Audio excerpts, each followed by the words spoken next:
Hey folks, I'm Mark Ryan. This is Super Review, and let's talk about the Moondrop Solis 2. So yes, this is an IM that I unboxed here on the channel a couple of weeks ago, and since then I've been living with it, listening to it, and I'm ready to let you know what I think about this $2,700 earphone. That's right, 2,700 bucks. And well, I mean, what can I tell you about it here? Just initially, what's interesting about it, it is a tri-bred IM. It's got, I believe, two dynamic drivers for the bass, two balanced armatures, and four ESTs. So in total, you're talking about 8 different drivers. And there was some discussion actually on my Discord channel about how they really could have made this IM a little bit cheaper if they didn't make it out of solid silver and gold. Yes, this IM is made out of sterling silver, and they said something about using gold to solder on this piece, although this piece itself looks gold, so I don't know. I don't make this thing, but I do know that this thing is 2,700 bucks, and it is quite dense and made out of a lot of expensive materials. But yeah, so there was conversation about how they could have made this thing a lot cheaper if they didn't just make it out of these materials. But I do think it's worth pointing out, I think the price is the point of this IM. The reason that the Moondrop Solis 2 exists is so that Moondrop has an IM in this price point. And it's not, it feels like an unthinkable price, 2,700 bucks for an IM, but there are actually a lot of IMs out there that cost 2,700 bucks or even more, to be honest. So, and until now, Moondrop's not had something in the game, and well, they've got the Solis 2 here now, and the way that they've kind of justified that price, at least for them, is by adorning it with some pretty ridiculous materials, if I'm perfectly honest. So yeah, don't forget that. All right, you're trying to think like, could this thing be cheaper? Yeah, if Moondrop wanted to make it cheaper, they could make it cheaper, but then it wouldn't be the Solis 2, and it wouldn't be something that's filling in this $2,700 price point that I think they were aiming for. Okay, that is enough about that. Let's talk about the IM itself. Let's talk about the physical stuff. The shell is actually a pretty interesting shape. I don't think there are any other Moondrops that I've tried that are this shape. Obviously, it is, as mentioned, made out of solid sterling silver. So that's pretty unique, but even just the shape itself is pretty original. Here, let me do a bit of a fit demonstration so I can show it to you in my ears. And I guess as I'm doing that, I will also describe what it's like to wear the Solis 2. Let's see if I can get that on camera as best as possible. And I apologize that I don't really do this very well with this camera setup, but we'll figure things out. Okay, where was I going? Okay, in terms of fit, I would say that like fit stability. Well, okay, let's just talk about fit. Okay, where do I even start with? It's weird to describe the fit on this thing because there's a couple of things that come into play.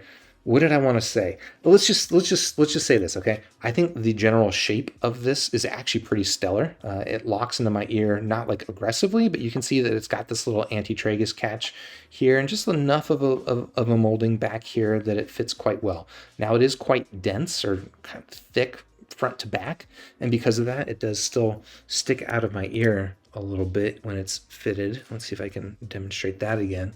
Yeah, you can see that it's sticking out a fair bit. Like, it's not, again, that little anti-tragus catch is doing its job right there. But mostly what comes across when you're wearing this thing is not so much the molding, although that helps. It's two things. It's two things that I think are kind of a problem for the fit stability of this IM. And one of them is the weight, which maybe you would have guessed because it is made out of solid sterling silver. It is quite a heavy IM. And then the other thing that's kind of an issue is, and maybe you guessed this too, this brushed, they call it feathering pattern here. They describe it as having been done by jewelers, which is, again, an interesting touch and an interesting way to justify a $2,700 price point. But to my ear, initially, like, you can feel it, but it's not uncomfortable. But after like 15-20 minutes of wearing this IM, it starts to feel a little bit scratchy on the inside of my concha, which is not a feeling that I'm used to with IM. So I don't know, maybe it's something that I would get used to, like when you're growing out a beard for the first time and it just starts being scratchy, and then eventually you get used to it. And it's like, no, this beard's not scratchy.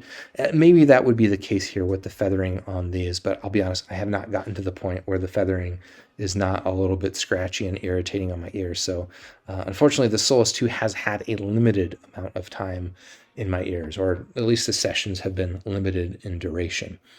The other thing that I will complain about in terms of build quality on this thing, or just build materials, build decisions, is this cable, which is freaking gnarly.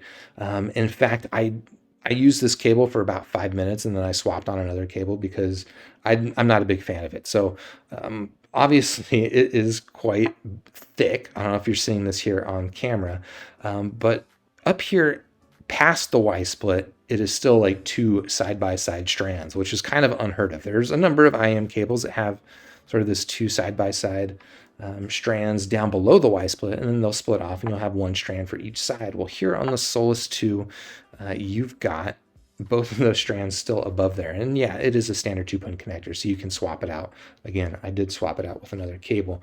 But that heavy weightness of it, it contributes to actually worse fit stability, I think, because these connectors, or sorry, these 2-pin hooks up here are so stiff and so thick that they don't really wrap around my ear and give me the added stability here. It's pretty loose.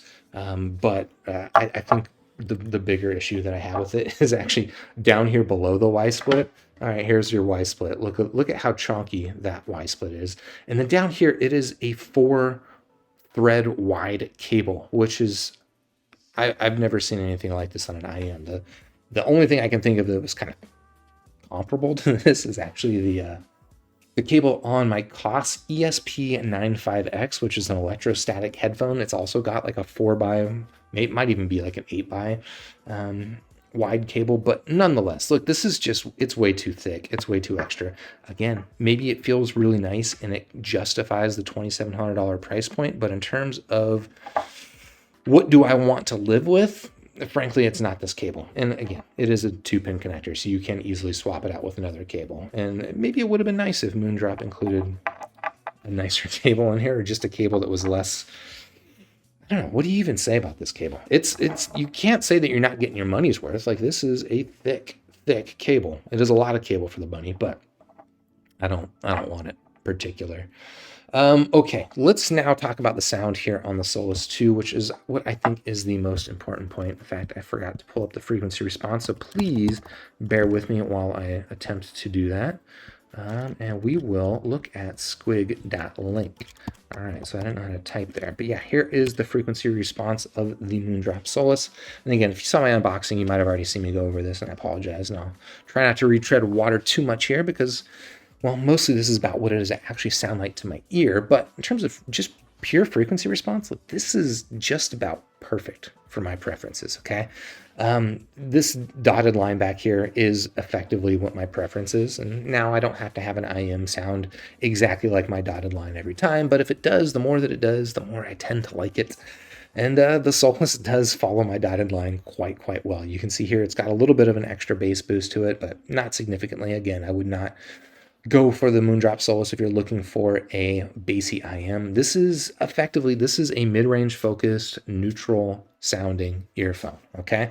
Up here in the ear gain area, this is squarely in neutral territory for me, so it kind of comes across a little bit on the low contrast side. Mid-rangey, vocal forward a little bit, but not like overly aggressive in the vocals. You can see that a lot of the times an IM will have a little bit of an excess here, right above, between like 3 to 6K. And that's where I think vocals start to get a little bit more forward and especially like have that aggressive edginess to them. But I think the way that the Solis 2 is tuned, it's just about perfect. It really is pretty fantastic.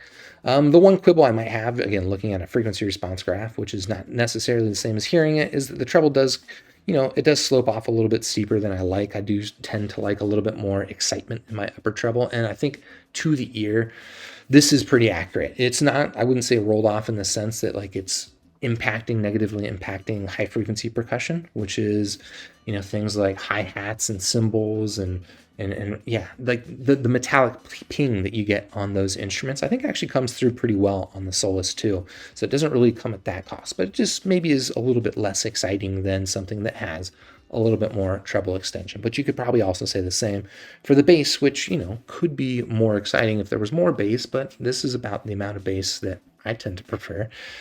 So I'm definitely not going to complain about it on that end. Okay, let's get a little bit more in detail. in terms of what I think about the sound. I think that the bass on this is actually pretty good. So it's got, again, it's not a lot of bass, but it's got the double dynamic driver thing. It's actually doing the same thing, from what I understand, as the Moondrop Blessing 3, which is where they've got like two dynamic drivers facing each other, and somehow that reduces distortion or something. Look, I'm not an IM engineer. I'm not a sound engineer by any stretch of the imagination, but it is nonetheless interesting, I guess, at least, that they're using double dynamic drivers. And what I will say about the bass here, as well as on the Blessing 3, is that it does, despite the fact that it's not overly emphasized, it's got a nice sense of punch to it, a really good physicality. And again, it's pretty polite, and it's a little bit on the pitter-patter side. But the physicality behind it is quite good. Like, it's a sturdy bass, despite the fact that it is quite relaxed. So if you like that kind of a tune in your bass, but you don't want to miss out on the bass physicality, I think that the Solis 2 does a pretty commendable job. Otherwise, well, let's see. I mean, in terms of, let's go back to the frequency response real quick, just so I can highlight something. So I reviewed recently also the Moondrop Blessing 3. Let me pull up that graph for comparison. The Solis 2 basically does what I wanted the Blessing 3 to do, especially here in this lower mid-range range, where the Blessing 3 has got this little bit of a dip in it, and that contributes to it being a little bit thin, and the Solis 2 instead just kind of goes for this straight 1000 hertz down to 20 hertz curve, which is generally what I prefer. And in listening, that is exactly what this is. This is basically just a better tuned Blessing 3 to my ear. Now, unfortunately, I don't know that it's necessarily any better in terms of technical performance. I would say that imaging on this thing is like pretty solid. It's not standout. It's not going to blow anyone away. I think that like vocal texturing is very, very good on this thing, but again, not necessarily standout. At $2,700, you know, expectations are pretty high. But I gotta be honest, this thing, technical performance-wise, is not really that different than the Moondrop Blessing 3. Now, the Blessing 3 has very good technical performance, but it's very good for a $300 IM. When you start comparing it to stuff that costs $700, $1,000, $1,500, you start to expect maybe a little bit more in terms of that head stage, or just a little bit more wow factor. And I don't think the Solis 2 really has any wow factor, apart from being tuned really, really well. So I don't know. That's where I'm kind of at a bit of a crossroads here with the Solis 2. There's also the physical concerns that I have with it, and that I don't know that I could really live with this IM myself day to day because of just how heavyweight it is, and that feathering texture. But the sound is quite good. In fact, this potentially is like one of my favorite sounding IMs I've ever heard. It's just, if I sound a little bit underwhelmed by it, it's because despite being one of my favorite sounding IMs, it's also just kind of not that impressive for the price. And like, I don't know. It's something. It's $2,700. Honestly, if you know that this isn't, if you're interested in this IM, it's probably going to be more so for the physical form of this thing, which is okay. Yeah, this is pretty unique. I can't think of another IM that looks like this or is built like this. There's some other IMs like the, what was it? The, oh my gosh, I always forget the name of it. There's some other all silver IM that I heard a while back. I think this thing looks way better. The Solis looks way better than that other one that I can't even think of the name of, but that was like a $4,000 IM. So anyway, where was I going with this? Basically, I think out of 5 stars, the Moondrop Solis 2, I'm going to give a solid 3 stars. And again, at $2,700, expectations are high, and I think this is a good IM. It's just really not going to blow anyone away in terms of sound. If it's going to blow you away, it's going to be in the physical form factor. And if you know that's for you, well, you've got the Solis 2 as an option now.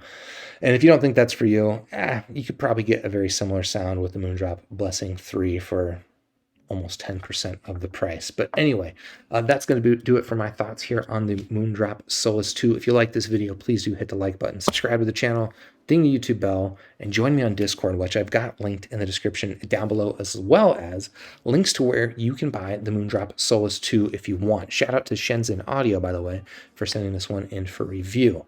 Otherwise, I'll catch you on the next super review. Have a good one, folks.